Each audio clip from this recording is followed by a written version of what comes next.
गरीब चाची के घर अमीर भतीजी लाई इफ्तारी। या अल्लाह, आज तो इस कमबख्त चूल्हे ने नाक में दम कर दिया है। ऐसा लग रहा है जैसे चूल्हा ना होकर धुएं की चिमनी हो।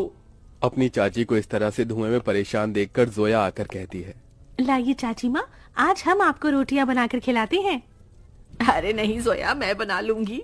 मैं नहीं चाहती कि इस चूल्हे के धुएं से मेरी हूर सी भतीजी का चेहरा काला पड़े। इतने में जोया का चाचा अनवर सिर से पांव तक मिट्टी में सना हुआ घर लौट आता है। उसके हाथों में एक छोटी सी थैली थी जिससे चाशनी टपक रही थी। उफ, अरे थैली में से ये क्या टपक रहा है? अरे माफ करना बेगम, मैं तो भूल गया था। मैं जोया बिटिया के लिए उसके मनपसंद की रस भरी इमरती लाया हूँ। इमरती का नाम सुनते ही 24 साल की जोया किसी बच्चे की तरह उतावली जताते हुए बोली, क्या सचमुच चाचा जान, आप मेरी मनपसंद की इमरती लाए हैं? मेरे मुंह में तो पानी आने वाला था, मगर मैंने किसी तरह खुद को रोक लिया। हम सब साथ में इसे इफ्तार में खाएंगे। अरे नहीं बिटिया, मैं जरा सी ही इमरती लाया हूँ, तू खा ले। मुझे और तेरी चाची को मीठे से खास मोहब्बत नहीं है ना बेगम? जी बेशक। असल में इमरती खाने का मरियम और अनवर का भी बड़ा मन था, मगर दोनों अपना मन मार लेते हैं। बचपन की दुर्घटना में जोया के माता पिता स्वर्ग से धार गई, जिसके बाद से जोया के चाचा चाची ने उसे अपनी बेटी की तरह पाला पोसा। उसके प्यार में कोई कमी न हो, इसलिए दोनों ने खुद की अपनी औलाद भी नहीं की। अनवर की माली हालत कुछ ज्यादा खास अच्छी नहीं थी। बस उसके पुश्तों का छोड़ा गया सालों पुराना एक कमरे का कच्चा घर और खेती करने के लिए जमीन का एक छोटा सा हिस्सा, जिस पर थोड़ी बहुत खेती करके जैसे तैसे 2 वक्त की रोटी का गुजारा चल रहा था। या खुदा, कढ़ाई में जरा सी सब्जी है। खैर, नमक प्याज रोटी से ही इफ्तार कर लेंगे। सब्जी सोया को दे देती हूँ। मरियम 3 थाली लगा ले आती है। अरे ये क्या? वे गरीब अनवर नमक तेल लगी रोटी काट काट कर खाने लगता है। अपनी गरीब चाचा चाची का ऐसा दुख देखकर जोया का कलेजा कचोट पड़ता है। वो रो पड़ती है। चाची माँ, चाचा जान, चलिए इन सब्जी में से खाइए। अरे इतनी थोड़ी खाऊंगी मैं। जोया के गरीब चाचा चाची को उसे जितना प्यार था उतना ही स्नेह उसे भी था। यूं ही दिन गुजरते हैं। सुनो जी, हमारी जोया अब सयानी हो गई है। हमें इसके निकाह के बारे में सोचना चाहिए। जोया, भाई और भाभी की अमानत है हम पर। मरियम, मैं तो दिन रात अल्लाह से एक ही दुआ मांगता हूँ कि मेरी भतीजी को अच्छा घर मिले। अनवर जोया के लिए रिश्ता ढूंढने लगता है, जो कि अमीर खानदान में हिना के बेटे से लग जाती है। अब शादी की तैयारी शुरू हो जाती है। अनवर, अभी तक जोया के निकाह का जोड़ा नहीं सिलाया। 2 रोज बाद उसकी रुखसती है।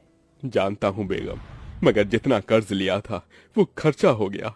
मैंने तुमसे एक बात भी छिपाई है, मैंने अपनी जमीन बेच दी। क्या जमीन बेच दी?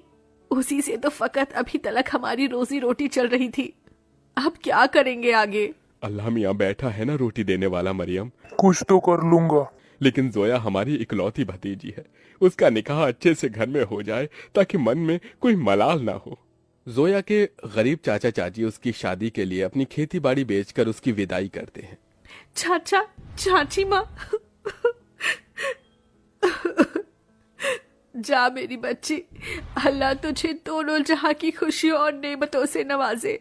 जोया अपने गरीब चाचा चाची के घर को छोड़कर अपने अमीर ससुराल में आ जाती है, जहां उसके सास ससुर नंद जेठानी से भरा पूरा परिवार मिलता है, जहां सास हिना उसका स्वागत करती है। माशाअल्लाह, कितनी खूबसूरत बीवी है हमारे मुराद की। एकदम सही फरमाया आपने अम्मी, भाई की तो किस्मत खुल गई। चलो देवरानी जी, हम तुम्हें तुम्हारा कमरा दिखाते हैं। जोया की जेठानी आलिया उसे कमरे में ले आती है, जो कि बहुत ही बड़ा और आलीशान था। वल्ला, इस कमरे से भी छोटा तो हमारे चाचा चाची माँ का घर था। यहाँ तो हर शान और शौकत है।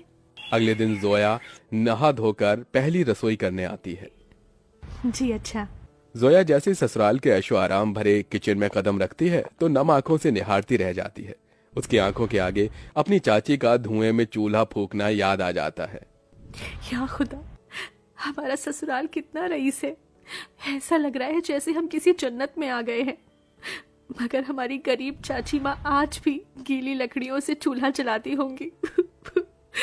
आंखों ही आंखों में जोया का उसके ससुराल में 1 साल गुजर जाता है और रमजान का महीना शुरू हो जाता है, जहां वो अपने अमीर ससुराल वालों के साथ दावतों भरी दस्तरखान पर बहुत कुछ खाती है, तो वहीं उसके गरीब चाचा चाची के हालत गरीब बदहाली में कट रहे थे। अरे क्या हुआ मरियम बेगम, अभी तक खाना नहीं लाई? मैं वजू करके कब का बैठा हुआ हूँ। जी लाई। मरियम कुछ रोटियां रखकर नमक मिर्च के साथ लाती है। जी बस यही है खाने में, रूखा सूखा है खाने में। जाने अल्लाह हमारे दिन कब बदलेगा। बाकी दिन भी रूखा सूखा खाते हैं और रोजे में भी रूखा सूखा खाकर काटना पड़ रहा है। मरियम, अल्लाह ने जो दिया है उसे सिर माथे लगाकर खाओ। बेचारे गरीब शौहर बेगम एक दूसरे को निवाला खिलाकर गम बांटते हैं। कंगाली इतनी थी कि दोनों पानी से सहरी करके भूखे पेट कड़ी धूप में भट्टी पर काम करते हैं और यूं ही दिन गुजरते गए। बेगम, अल्लाह के करम से इतने पैसे जुड़ गए, कल जोया के ससुराल इफ्तार दे आते हैं।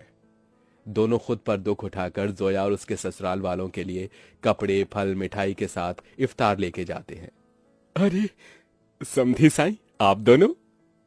वालेकुम अस्सलाम समधी जी, ये आप सबके लिए हमारी ओर से इफ्तार का छोटा सा नजराना। तभी महंगा सा जोड़ा पहने हुए जोया आकर अपने चाचा चाची के गले लग गई। उसकी आंखों से आंसू छलक पड़े। चाची माँ, चाचा जी, कैसे हैं आप? गरीबी और गमों भरे हालातों को छुपाते हुए दोनों झूठ बोलते हैं। हम अच्छे से हैं। अरे बच्ची, तू खुश तो है? जी चाचा, मैं बहुत खुश हूँ। यहाँ सभी हमारे साथ बहुत ही अच्छे से प्यार मोहब्बत से रहते हैं। अल्लाह का शुक्र है जो तुझे इतना मोहब्बत भरा ससुराल मिला है। अच्छा, अब इजाजत दीजिए। अरे भाई जान, अभी तो आए हैं, अभी ही जा रहे हैं। थोड़ी देर में इफ्तार का समय हो जाएगा, इफ्तार की दावत खाकर जाइएगा। नहीं आपा, हमारे यहाँ बेटी के ससुराल का पानी भी नहीं पीते। हम चलते हैं, अल्लाह हाफिज। उनके जाने के बाद जोया की नंद ने कहा, अम्मी, आपने गौर फरमाया भाभी जान के चाचा चाची काफी कमजोर से लग रहे थे और कुछ परेशान भी थे। नाजिमा, लाजमी है कि वो कुछ परेशानी में है। बहू, तेरे चाचा चाची बहुत ही खुददार हैं। ऐसे तो वो हमारी मदद लेंगे नहीं। एक काम कर, तू भी उनके लिए इफ्तारी लेके जा, इन्हें अच्छा लगेगा। जोया के ससुराल वाले बहुत ही खुशियों के साथ उसके गरीब चाचा चाची के लिए इफ्तार की तैयारी में टोकरे भर फल, मिठाइयाँ, बहुत सी चीजें करते हैं। 2 दिन बाद जोया अपने गरीब चाचा चाची के घर पहुंचती है। किस्मत तो देखो, उस इफ्तारी की शाम उनके घर में रोटी के लिए भी जखना लगा हुआ था। तभी कुछ लोग अलमारी, कुर्सी, फ्रिज, पलंग इत्यादि अंदर लाते हैं। ये सब किसका सामान उतरकर हमारे घर आ रहा है? जोया, तू मेरी बच्ची? अस्सलाम वालेकुम चाची माँ, क्या बात है, इफ्तार का समय हो गया और आप दोनों ऐसे बैठे हैं? हम इफ्तार करने ही जा रहे थे। तो चलिए, मैं थाली लगाकर लाती हूँ। हम तीनों चाचा चाची भतीजी एक साथ इफ्तार करेंगे। जोया जैसे ही चूल्हे के पास जाकर देखती है तो सारे बर्तन खाली पड़े होते हैं। ये देखकर उसकी आंखों से आंसू गिरने लगते हैं। चाचा चाची, इस घर से मेरी रुखसती क्या हुई?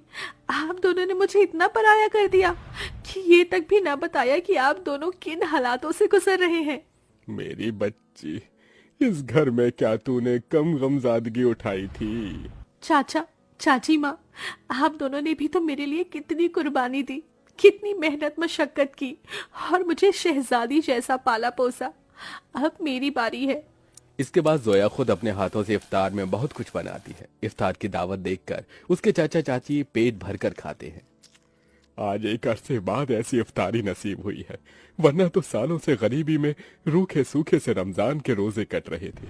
मैं यहाँ आप दोनों को सिर्फ इफ्तार देने नहीं आई, बल्कि ईद पर आपको मेरे यहाँ आना है और ये अम्मी अब्बू का हुक्म है। हम आएंगे बिटिया, जरूर आएंगे। जोया के गरीब चाचा चाची ईद के दिन उसके घर आते हैं, जहां उनका खूब स्वागत होता है और सभी साथ मिलजुल कर ईद मनाते हैं।